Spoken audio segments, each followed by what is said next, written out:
Hello बच्चों, very welcome to all of you at this text book super coaching platform. और मैं हूं राज रमन। और आज की इस वीडियो में मैं आपसे बात करने वाला हूं कि वो कौन से टॉप 5 मिस्टेक्स हैं जो आपको अवॉइड करने चाहिए during your preparation of CSR net exam.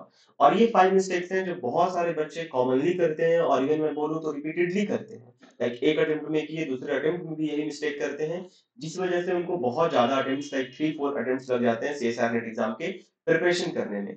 मैं आपको बताऊंगा कि जो भी बच्चे जून 2025 की प्रिपरेशन कर रहे हैं या जो भी बच्चे अभी एग्जाम देने वाले हैं फेब में, 28 ऑफ फेब को जो एग्जाम है, तो आपको वो कौन से मिस्टेक्स अवॉइड करने चाहिए, क्योंकि ये मिस्टेक्स आपने भी देखा होगा कि आपने भी कई बार किया होगा। इस वजह से अगर आपको एक से अधिक अटेम्प्ट लग रहा है तो इस वजह से लग रहा है। तो इन मिस्टेक्स को आपको अवॉइड करना है। तो सबसे पहला जो मिस्टेक है, और वो बहुत सारे बच्चे करते हैं, वो क्या है ना कि ध्यान दो, मोर emphasise on one topic.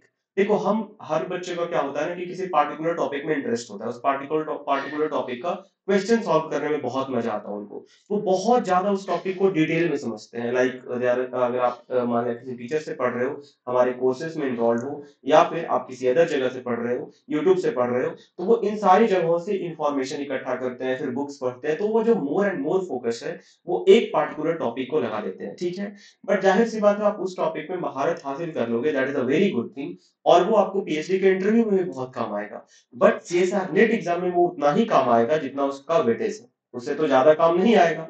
CSR net exam में उससे तो ज्यादा नहीं आएगा। अगर उस टॉपिक से आपके 25 मार्क्स के क्वेश्चन पूछे जाते हैं या 40 मार्क्स के क्वेश्चन पूछे जाते हैं, तो आपने अगर 4 किताबें भी पढ़ ली है तो 40 मार्क्स से ज्यादा का क्वेश्चन आप सॉल्व नहीं कर सकते हो सीएसआर नेट एग्जाम में। तो ये आपको नोट करने वाली बात है कि पढ़ना अलग चीज होती है और एग्जाम देना एक अलग चीज होती है। ठीक है, तो आपको थोड़ा, अगर आप पढ़ रहे हो सीएसआर नेट एग्जाम के लिए, तो आपको एग्जाम के अकॉर्डिंग पढ़ना होगा। आपको चीजों को एक लिमिट देनी होगी कि चलो इस टॉपिक को मुझे इतना वेटेज देना है, जितना पूछा जाता है उतना वेटेज देना है। तो बहुत सारे बच्चों का मैंने देखा है कि, और जाहिर सी बात है सीएसआर नेट एग्जाम का दायरा बहुत बड़ा है। मास्टर्स के बाद ये पेपर हो रहा है, मास्टर्स के सिलेबस पे, तो किसी भी एक टॉपिक को उठाओगे तो आप उसके अंदर बहुत अंदर तक जा सकते हो, बहुत अंदर तक जा सकते हो। There are so many books on that, so many things on that. तो आप वो सारी चीजें पढ़ने लगते हैं बच्चे, तो उनका प्राइम फोकस नेट एग्जाम से हटकर उस टॉपिक के ऊपर आ जाता है। तो ये थोड़ा सा गड़बड़ी हो जाता है बहुत सारे बच्चों को। और ऐसे मैंने बहुत सारे बच्चे देखे हैं, they are very outstanding students, but वो एक टॉपिक के ऊपर बहुत ज्यादा टाइम दे देने की वजह से उनका प्रिपरेशन कॉम्प्रोमाइज हो जाता है। तो ये एक बहुत ही है कि 6 महीने की प्रिपरेशन के दौरान बहुत सारे बच्चे ये मिस्टेक्स करते हैं। तो आपको इस मिस्टेक से बचना है। आपको उतना ही टाइम देना है, उससे थोड़ा अधिक टाइम देना है, बाकी और भी टॉपिक्स को टाइम देना है। ठीक है, तो ये बहुत ही इंपॉर्टेंट मिस्टेक है जो बहुत सारे बच्चे करते हैं, और उनको इवन फील भी नहीं हो रहा होता है कि they are doing any wrong thing. Actually they are not doing any wrong thing, but exam के पर्सपेक्टिव से देखोगे ना तो आप थोड़ा सा गलत कर रहे हो। They are doing very good thing, they are studying, keep studying, उनको भी मजा आ रहा है। ठीक है, पढ़ने में भी मजा आ रहा है, जो एक्चुअली थिंग है। पर आप थोड़ा सा एग्जाम का जो पाथ है आपको उससे भटक रहे हो। तो ये उनको एनालाइज नहीं होता है, कोई बोलता भी नहीं, बट इस बात को आप एनालाइज करना। तो आप अगर एग्जाम का प्रिपरेशन कर रहे हो तो आप थोड़ा सा एग्जाम के स्टिक सिलेबस पे स्टिक होकर प्रिपेयर करें खुद को। Now second mistake is not do proper revision. अब उन्होंने सारे टॉपिक्स को पढ़ा भी है, बट वो प्रॉपरली रिवाइज नहीं करते हैं। बहुत सारे बच्चे ये भी बोलते हैं कि सर, हम जब दूसरे टॉपिक को पढ़ने जाते हैं ना, रिवाइज करने जाते हैं, तो जो पहला वाला टॉपिक था उसको हम पूरी तरह से भूल जाते हैं, वो दिमाग से उड़ जाता है। ये आपका भी लगता होगा, आपको भी ये ख्याल आता होगा। तो भाई मेरे, अगर आप ये सोचो कि आपने 3 बार किसी भी टॉपिक का रिवीजन कर लिया, ठीक है, फोर्थ टाइम कोई नया टॉपिक उठा रहे हो, तो थर्ड टाइम जितने भी टॉपिक का रिवीजन किए थे, क्या वो वैनिश हो जाएगा? नहीं वैनिश होगा ना। अगर 3 टाइम्स पूरे टॉपिक का रिवाइज कर चुके हो, आप फोर्थ टाइम फिर से आप रिवीजन करने जा रहे हो, फोर्थ टाइम फिर से कोई नया टॉपिक उठा रहे हो, तो जो 3 टाइम जितने भी का रिवीजन हुआ है, ये तो चौथा टाइम अभी शुरू हुआ है, 3 टाइम जितने का भी रिवीजन हुआ है भूल जाओगे, नहीं भूलोगे आप, कभी नहीं भूलोगे। तो ये कब होता है भूलने वाला समस्या, कि आपने बस एक ही बार टॉपिक पढ़ा है और दूसरी बार रिवाइज किया है तो पहला वाला गायब हो गया। तो जब 3, 4, 5 मल्टीपल्स रिवीजन करोगे ना, तो आपके दिमाग में सारे के सारे कॉन्सेप्ट्स रहेंगे, सारे के सारे आपके पास वो तौर तरीके रहेंगे जिससे क्वेश्चन सॉल्व होते हैं। तो ये जो बोलते हैं ना हम लोग कि हम लोग भूल जाते हैं जब कोई नए टॉपिक रिवाइज करते हैं, वो इस वजह से होता है कि हमने मल्टीपल रिवीजन नहीं किया है। तो you have to do multiple revision, but the point is, यहाँ पे एक और पॉइंट है कि आपको मल्टीपल रिवीजन करना है, मल्टीपल रिवीजन करना है, बट यहाँ पे थर्ड पॉइंट, जो थर्ड मिस्टेक्स है मल्टीपल रिवीजन में बाधा जो डालता है, वो क्या है? Don't have proper notes, short notes सही नहीं, तो आप रिवाइज कितना करोगे? अब अगर आपके पास रियल एनालिसिस का 200 पेज का नोट्स बन चुका है, तो 200 पेज को तो रिवाइज करना बहुत मुश्किल है। तो आपको क्या बनानी होती है? शॉर्ट नोट्स बनानी होती है। You have to make your short notes, your own short notes, your own short notes, जिसको आप समझ सकते हो। ज़रूरी नहीं कि आपके शॉर्ट नोट्स को कोई दूसरा कोई समझे। ये आपको खुद के समझने के लिए तो आपको अपना शॉर्ट नोट्स बनाना होगा, जिससे कि आप एग्ज़ाम टाइम में या एनी टाइम में आप रिवाइज़ कर सको। सो आप मल्टीपल रिवीजन कर पाओगे, 5 टाइम्स रिवाइज़ कर पाओगे, ठीक है? तो आपको हमेशा याद रखना है कि आपको एक टॉपिक पे बहुत ज़्यादा एम्फेसिस नहीं करना है। आपको प्रॉपर्ली रिवीजन करना है और रिवीजन के लिए आपको शॉर्ट नोट्स है। अगर शॉर्ट नोट्स आपके पास रहेगा तो आपकी बहुत सारी चीज़ें, समस्याएँ खत्म हो जाएगी। नाउ जो लास्ट के 2 पॉइंट है वो बहुत ज़्यादा इंपॉर्टेंट है, उसको आप ज़रूर सुनना।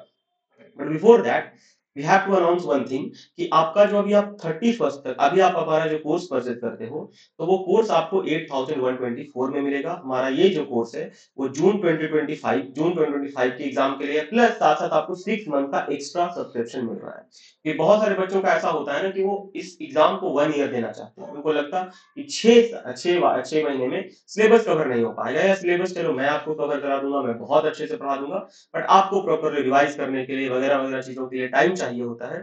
तो आपको एडिशनली 6 मंथ का सब्सक्रिप्शन मिल रहा है अगर आप हमारे कोर्स को अभी परचेज़ करते हो तो। इसके लिए आपको क्या करना है, आपको यूज़ करना है coupon code Raman. Coupon code RAMAN use करना है, ठीक है? कूपन कोड रमन आपको यूज़ करना है।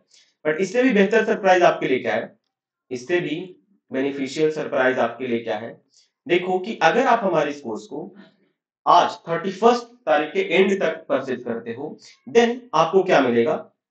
आपको 76,000 का कैशबैक मिलेगा जब आप जेआरएफ को क्वालीफाई कर जाओगे तो। Cash price if JRF qualified. तो सोचो आपने कोर्स परचेज किया अभी और आपने जेआरएफ भी ले लिया, हमने आपको पढ़ाया, आपने भी शिद्दत से पढ़ा और आपको जेआरएफ मिल गया और आपको पार्टी करने का पैसा हम दे रहे हैं। ले जाओ भाई, मस्त पार्टी करो, अपने फ्रेंड्स को बुलाओ, अपनी फैमिली को बुलाओ, जो भी वो 4 लोग हैं जो आपको कभी कुछ बोले होंगे उनको भी बुलाओ और उनको भी मस्त पार्टी कराओ, ठीक है? तो ये कैश प्राइस है अगर आप जेआरएफ क्वालीफाई करते हैं। तो अगर आप नेट क्वालीफाई करते हैं तो यू विल गेट 100% कैशबैक, यानी आपका जो भी कोर्स परचेजिंग फी था वो 100% कैशबैक में मिलेगा। ये कब, जब आप 31st तक यानी आज लास्ट डेट है कोर्स परचेज करने का, उस तक कोर्स परचेज करते हैं तो ठीक है। कोर्स परचेज करिए, जेआरएफ क्वालीफाई करिए और अपना कैशबैक लेकर जाइए, ठीक है? हम आपको पढ़ाएंगे, आप भी मेहनत करके पढ़िए। नाउ द लास्ट 2 मिस्टेक्स जो बच, और ये आप सारे फ्रेंड्स को शेयर कर दीजिएगा क्योंकि ये बहुत ही बेनिफिशियल है। हमारे टाइम में ऐसा कुछ होता नहीं था कि हम पढ़ें भी और हमारे पार्टी का भी कोई पैसा हमें दे दे, ठीक है? ओके, सो ये बहुत ही बेनिफिशियल है, आप सारे फ्रेंड्स को शेयर करें जरूर। और लास्ट पे दो मिस्टेक्स हैं वो बहुत इंपॉर्टेंट है। Not analyse previous year paper, क्योंकि बच्चे क्या करते हैं वो पढ़ते जाते हैं पढ़ते जाते हैं पढ़ते जाते हैं बट प्रीवियस ईयर पेपर को नहीं लिखते। क्वेश्चंस की प्रैक्टिस करते हैं प्रीवियस ईयर पेपर की, बट एनालाइज नहीं करते कि वो ट्रेंड कैसा चल रहा है प्रीवियस ईयर पेपर में। किस टॉपिक से कितने क्वेश्चंस आ रहे हैं, किस टॉपिक से क्वेश्चंस नहीं आ रहे हैं, कौन हमारा वेटेज का टॉपिक है, कौन हमारा वेटेज का टॉपिक नहीं है, तो कि हमें कैसे पढ़ना चाहिए। और पेपर्स को देखोगे ना तो आपको काफी चीजें पता रहेगी कि कॉम्प्लेक्स का क्वेश्चन किस नंबर पे होता है जनरली, ओडी का क्वेश्चन किस नंबर पे होता है जनरली, तो वो माइंड मैपिंग हो जाता है। पेपर जो वहां पे दिखता है ना आपको एग्जाम हॉल में, वो नया पेपर फिर नहीं दिखेगा आपको। अगर आप 10 पेपर को एनालाइज कर लोगे तो जो आप नया पेपर देखोगे ना सीएसआर नेट एग्जाम के दौरान, वो 11वां पेपर बस होगा आपके लिए। वो नया नहीं दिखेगा, उससे हड़बड़ाहट नहीं होगी आपको। आप वहां पे एकदम चिल आउट करोगे। तो ये कब होगा, जब आप प्रीवियस ईयर पेपर को प्रॉपर फॉर्मेट में एनालाइज करो। और एनालाइज करो तो ऐसे एनालाइज करो कि एकदम पेपर उठाओ, पीडीएफ डाउनलोड करो और 1 से लेके 120 तक एनालाइज करो। क्वेश्चन नंबर 1 से 120 तक एनालाइज करो। बीच में क्या मिलेगा आपको, 1 से लेके 20 तक पार्ट ए रहेगा, पार्ट ए रहेगा। फिर यहाँ पे 21 से आपके पास 60 तक क्या रहेगा, पार्ट बी रहेगा। और 61 से 120 तक पार्ट सी रहेगा। एकदम ऐसे एनालाइज करो उसको। तो आप जब क्वेश्चन पेपर वहां पे देखोगे तो कुछ नया नहीं रहेगा आपको। प्रॉपर्ली एनालाइज करो किस टॉपिक से कितने क्वेश्चन आए हैं, कैसा क्वेश्चन है, डिफिकल्ट है, मॉडरेट है, वगैरह वगैरह चीजें सारी एनालाइज करनी चाहिए। और इसके लिए हम भी आपको डेफिनेटली हेल्प करते हैं, हम हमेशा आपकी मदद के लिए तैयार रहते हैं। कोई भी डाउट हो तो आप पूछा करिए, ठीक है? अब प्रीवियस ईयर पेपर को एनालाइज करेंगे तो प्रीवियस ईयर पेपर, नया पेपर हम कैसे सोच पाएंगे। तो नए पेपर के लिए, नए पेपर के तैयार होने के लिए आपको क्या करना है, आपको मॉक टेस्ट देना है, ठीक है? अगर आप इनफ मॉक टेस्ट नहीं देते हैं तो आप नए पेपर यानी आप एक्चुअल एग्जाम के लिए तैयार नहीं है। ये 3 आवर्स का जो आपका मॉक टेस्ट होता है वो आपको सीएसआर नेट एग्जाम के लिए तैयार करता है। तो इट्स वेरी इंपॉर्टेंट कि आप इनफ मॉक टेस्ट दें। उससे समझें आप कि आपको कहाँ गड़बड़ी हो रही है। लाइक अगर आपको कम मार्क्स मिल रहा है मॉक टेस्ट में तो आपकी गड़बड़ी कहाँ है, किस टॉपिक में गड़बड़ी है, उस टॉपिक को सुधारें।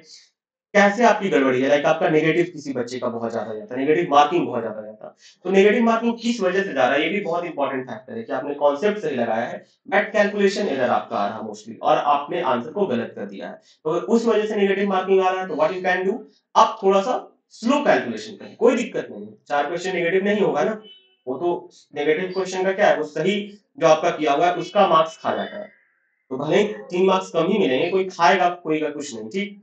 तो आप नेगेटिव करने की प्रॉपर देखो, नेगेटिव करने का बहुत सारा होता है, जैसे आप कैलकुलेशन एरर कर रहे हैं या कॉन्सेप्ट ही आप गलत लगा रहे हैं, ठीक है?